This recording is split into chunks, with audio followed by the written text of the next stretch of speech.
Hello, I'm Stuart. Before we start, we want to share that this video uses AI for graphics and voice, but all the information is manually researched by our team. Here in the video, we will share the details for the Fidelity Investments Error Code 020255. The error reads, "Buy orders are not allowed for this security." As per our research, this error occurs when users try to place a buy order for certain stocks.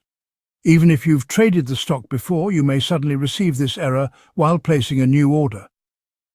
According to our research, this error usually happens when the security is restricted from being traded online.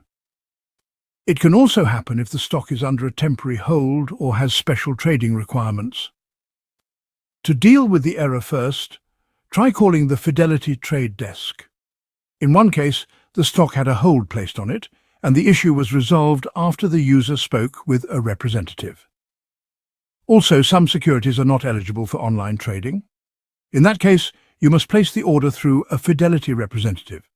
So, if the error still comes, then get in touch with the Fidelity representative. It's also possible that the stock is currently under a restriction. These restrictions are usually temporary and can apply to multiple securities at once. Sometimes exchanges or market makers require minimum order quantities or apply special trading conditions. For more details, you'll need to speak directly with the Fidelity trading team. A few users have shared that orders under 10,000 shares triggered the error, but larger orders worked. So if possible, adjust your share quantity and see if the error goes away. If none of these steps works, call Fidelity and ask a representative to place the buy order on your behalf. Thanks for watching. This is all we have for the error.